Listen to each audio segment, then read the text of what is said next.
Yeah, yeah, yeah. Just shoot for the stars. El mes de febrero es del amor y la amistad, pero parece que lo agarraron para hacerlo inverso. Está ahorita tremendo, ¿no? Sí, De hecho, vengo ad hoc, mira, si te fijas, vengo de rojito. Sí, ya vi, ya te iba a gritar ahí el albur, pero mejor no, porque estamos en horario familiar. Oye, Dime. Nos quedábamos, ¿te acuerdas que bueno, hay dos temas que bueno, tú traes tu tema, pero Ajá. no sé si leíste la columna de Quintana sobre el financiero, de cómo nos pega, y alguien puede decir, pues el conflicto de los rusos y los ucranianos, que aquí hemos estado comentando esto, pero leía la columna de Quintana en cuanto al que se van a disparar los precios del petróleo, y eso a México le da en la torre por la cuestión de la carga fiscal que provocaría, y que bueno, ya se está generando eso. Interesantísimo, ¿eh? Sí, de hecho te había comentado que uno de los problemas serios que se comentaban al inicio del año, y te lo dije creo en uno de estos programas, era que todo apuntaba, con conflicto, sin conflicto, a cuellos de botella en la distribución del crudo a nivel internacional, producto de lo mismo, de toda la situación de la pandemia. Eso vino a comprimir, digamos, el ritmo que traíamos de producción, de envío, de todos los sectores, incluido obviamente el energético, y esto, aunado a lo que te decía también de la transición de energías, está ahorcando los canales para la producción y distribución de los energéticos. Por eso el conflicto ucraniano-Rusia era importante que no detonara todavía, porque ahorita es invierno y ya te había dicho que ellos proveen el gas. Sí, a nivel internacional nos va a pegar. Si eso truena, no, la gente lo mira como algo lejano. Sí, sí va a pasar allá, sí les va a ir muy mal a los europeos seguramente si eso truena. Va a decir, oiga, profe, pero ya se fueron las tropas. Miren, yo no confiaría en nada. Les di una ventana ahí del 15 de febrero al 15 de abril. Si en esa ventana no pasa nada, pues ya podemos decir que estamos del otro lado y hay que esperar los resultados del primer trimestre. Ya les dije. Oye, pero ¿qué lectura le das actualmente con todo esto, todo lo mediático que se ha vuelto, independientemente de la historia, que por cierto platicamos recientemente con un académico al respecto de todas las razones próximas y remotas, pero ahora en este momento, qué mediático se ha vuelto? Y a mí de pronto me llama la atención, bueno, es que hay quien dice que ahí viene la guerra, y de pronto veo diciendo a Rusia, no, ya nos vamos para atrás, la diplomacia. Luego hay quien dice que no va a haber guerra, y luego que sí, y luego que no, y esto se vuelve hasta un tema mediático que parece que la guerra se está dando en los medios. Exacto, mira, te voy a decir algo concreto. Cuando empezamos el año, no sé si recuerdas, te comentaba, y no es solo mi opinión, es la opinión de muchos expertos a nivel internacional. Hablaba yo de Michael Spence, ¿te acuerdas? Y hablaba también de algunos premios Nobel que habían hecho la referencia que este año iba a ser complejo, porque era un año que se veía a todas luces que iba a ser cargado de mucha incertidumbre, producto de la propia especulación. Lo estamos viviendo. De hecho, a lo mejor para quien nos está oyendo ahorita en el carro o en casa, la preocupación central está en México, pero desde ahí parte la incertidumbre. Con lo que pasó la semana pasada, tú sabes cuál es el problema que hay ahorita a nivel de información. El Ejecutivo, en un discurso muy agresivo, genera especulación, porque él sabe que no puede hacer mucho de lo que dice que va a hacer, sabe que no lo puede hacer por ley. Pero el solo decirlo genera especulación, y la especulación genera incertidumbre, y la incertidumbre genera volatilidad. México ha registrado en los últimos meses el mayor índice de volatilidad de capitales que hemos tenido. Además, aunado a esto, tienes que agregarle también que el clima de inversión en general en México no es muy positivo. Con todo lo que pasó la semana pasada y esto, a nivel nacional, te estoy hablando, ya tenemos especulación, y lo que Michael Spence hablaba para la economía global se está cumpliendo, ya lo están viendo ustedes en México. Eso es una cuestión muy interna. A nivel externo pasa exactamente lo mismo, hay mucha especulación y la especulación golpea los mercados. Eso sucede normalmente cuando hay crisis y cuando no se ve la salida próxima. Habíamos hablado la última vez que nos vimos, ¿te acuerdas? De los datos de inflación. Habíamos hablado del dato de inflación en México y aclaramos que aunque es una breve caída de 7.07 de un 7.36 que traíamos, la inflación subyacente, que es la que registra estos indicadores energéticos de los que tú hablas, y los de alimentos no elaborados, sigue estando a la alza. Y te acuerdas que no sabíamos el dato de Estados Unidos, que ahí estábamos jugando apuestas, ¿cuál era? Pues el dato fue 7.5. es un nivel histórico de Estados Unidos de inflación. ¿Eso qué te Ujú, dice? ujú. Que la economía más fuerte del mundo, porque puede usted preguntarse ahorita que está ahí en casa, ¿y eso qué, profe? ¿A mí qué Estados Unidos? Pues es tan sencillo como que es la principal economía, y si la principal economía tiene una inflación del 7.5, significa que ni ellos han logrado subsanar a través de Equilibrar. las políticas, nivelarla.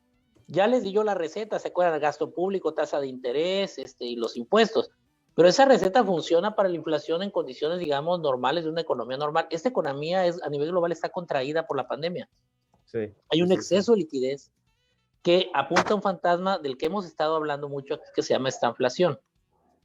En México, a lo mejor, la gente más joven no ubica la estanflación. Cuando hablo de la gente más joven, es la nacida en los 90, 92, 95. Los veteranos de los 70 y 60, Atrás. que ahí nos incluimos nosotros, ya estamos ya más corridos que un auto sin aceite. Sabemos cómo es el asunto, porque la última estanflación severa la tuvimos exactamente en los 80. Ujú. Y el día de hoy quería precisamente platicarte, Gabriel, todo eso que tú hablas, que mencionas, cómo influye en este fenómeno llamado estanflación, que de darse a nivel global, si les voy a platicar, vamos a recordar lo que pasó a nivel nacional, pero de darse a nivel global, imagínate la situación, cómo se va a poner. Hemos platicado que la inflación es cuando se suben mucho los precios. Eso normal, es algo normal, te voy a decir, es algo normal. Ay, profe, usted dijo que no era bueno. Sí, en ocasiones no es bueno, cuando la inflación es muy alta, pero normalmente también es un signo o un signo manifiesto de bienestar. Es decir, ay, ¿cómo? Sí, las economías que presentan inflación normalmente son las que son muy productivas y eficientes y que están produciendo mucho dinero. Si hay mucho dinero, pues hay mucho dinero circulando y eso presiona los precios. Luego entonces, un país con cierto nivel de inflación alto, si va relacionado con la productividad, tú dices, ok, no hay problema. Lo que le pasó a los japoneses, ¿te acuerdas? Durante la época que éramos jovencitos tú y yo, que eran bien, bien eficientes y que era el just in time y todo eso que manejaron los japoneses excelentemente bien. Ellos traían inflación alta, pero porque producían mucho y vendían mucho. El problema es la inflación cuando se presenta en condiciones de crisis o en una situación como la que estamos actualmente. Entonces, cuando hay mucha inflación, hay poco desempleo.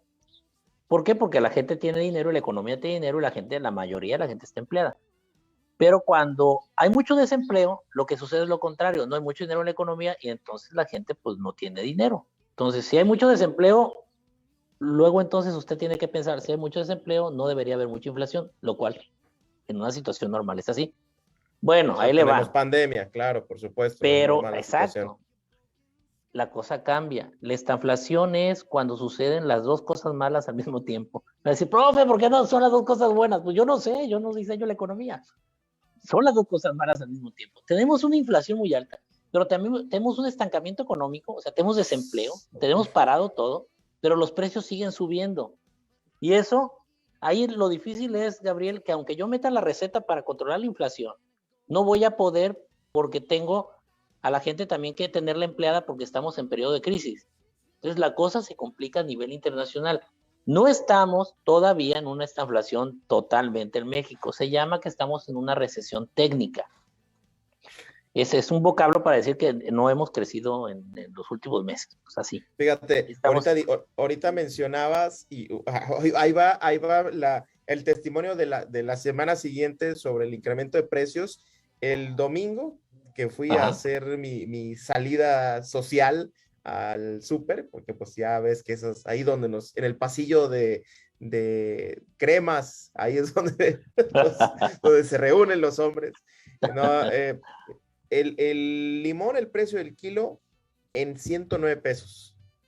Es lo más alto que he visto, ¿eh? 109 pesos. Y te 109 acuerdas pesos. que, y voy a tomar ese dato que me acabas de dar para decirte que la semana pasada me estabas presumiendo que había bajado. Sí, sí, 74 estaba. Exacto. Entonces, estaba así, bajó y volvió a subir. Es un fenómeno de inflación grande y esta inflación, ¿te acuerdas de la subyacente? Esa sigue presente, pues ahí está. Sí, sí, sí. Y entonces entran las discusiones, ¿cuánto iremos a crecer? Mucha gente se emocionó porque después del 2020, que era menos 8.5% que caímos, 8.4, perdón, que caímos por ciento en México con la pandemia, tuvimos el año pasado un incremento del 5% y la gente se emocionó. Pero tengo que ser claro con eso. Lástima que no estoy en mis clases y que pudiera yo mostrarles gráficamente, pero la gente luego se imagina la gráfica de esta forma, que la caída es de 8.5 hacia abajo negativo y que el 5.5 del otro año empieza justo en el 0 otra vez hacia arriba. Ya tenemos 5% positivo. No, a su 8.5 negativo le vamos a restar el 5 positivo y todavía estamos en -3. Acá significa que todavía no nos recuperamos de la caída abrupta del 2020. Sí. O sea, no fue suficiente. Está muy bien el 5, vamos recuperándonos, pero no nos hemos recuperado. Y entonces, cuando íbamos en camino a la recuperación, tenemos estas caídas que seguramente vamos a ver qué nos dice el resultado de los pronósticos de estos meses, pero sobre todo el del trimestre. Si hay una caída, hay quien dice que se está cumpliendo el famoso pronóstico. ¿Te acuerdas que habíamos hecho unos dibujitos por ahí de cómo íbamos en el 2020, cómo iba a ser la recuperación? Sí. Muchos decían, no, que en forma de W. O sea, porque caímos, nos recuperamos y ahí vamos para abajo otra vez y hay que recuperarse. Entonces es una W.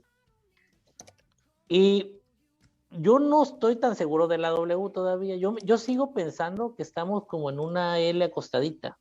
Sí tuvimos una breve recuperación, pero siento que nos va a costar más trabajo. ¿Por qué? Porque estamos viendo precisamente eso que comentabas hace ratito, todas estas variables en torno a nivel global que están presionando. Además, seguimos teniendo los cuellos de botella en la cadena de suministro que nos están ahorcando. En el caso de México en particular, voy a voltear hacia México, que es lo que más nos preocupa directamente. Tenemos un asunto ahí serio, porque el clima de inversión no mejora. Lo que pasó la semana pasada, independientemente, señor que me escuche en casa, si está a favor usted del Ejecutivo o no, no fue correcto. Porque más allá de querer coartar la libertad de expresión de un ciudadano o de alguien que se dedica al periodismo como tú, Gabriel, va más allá. Yo lo veo desde el punto de vista económico. Yo cuando lo vi, Gabriel, pensé, ¿y la economía? ¿Cuál? ¿Pero a qué te refieres? ¿Al tema de España o al embate del presidente a las críticas? Todo el embate, 15 días. Ya. Y va incluido lo de España. Y lo último fue lo del día de hoy que pidió al INAI que se analice los ingresos de los particulares cuando eso no se puede.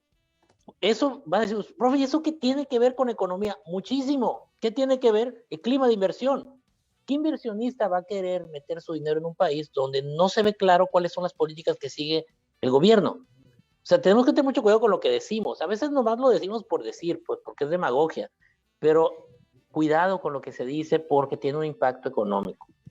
Sí, España, por cierto, es el segundo socio comercial de inversiones en México. Entre los dos datos importantes, las inversiones superan los 76 millones de dólares desde 1999 que se han, digamos, afianzado estas relaciones y bueno, pues ya en su momento también el representante del gobierno de España ya dijo que pues esto rechazan completamente estas declaraciones. Sí, que el presidente se desdijo, ¿no? Sí, exacto, y que pues ayer que platicábamos con el cónsul Méndez Lugo, él lo atribuía a alguien que le sabe, diplomático de carrera, pues mencionaba, esto simplemente es una estrategia para desviar la atención.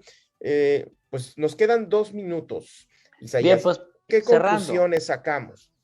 En conclusión, la situación económica en el país no está, como dicen, el horno no está para bollos. Sí. No es momento para seguir complicándonos al interior con este tipo de temas como los que han perdido el tiempo. O sea, los políticos tienen que dedicarse a algo concretamente, a hacer política. Y ahorita la política tiene que ir en el sentido económico. Necesitamos reactivar la economía en México porque si no la cosa pinta serio para los resultados del primer trimestre. Y a nivel internacional, la situación es muy similar. Ese 7.5 de inflación de Estados Unidos me vuelve a mí preocupar. Independientemente si Rusia reculó y se movió hacia adentro el ejército, ya les dije que si los resultados siguen siendo sin ser positivos, los riesgos de un conflicto armado se incrementan porque el exceso de liquidez sigue presionando a nivel de inflación. Y esto termina por reventar. Voy a poner rápido, en el minuto que me queda, un ejemplo. Es como la muela que traía yo. Si esto se hace mucha presión, tienes tú que hacer un hoyo para que la presión salga. Eso es lo que va a pasar. Eso es lo que va a suceder. Así, es muy burdo, pero así va a ser. A nivel nacional maestro, y mundial.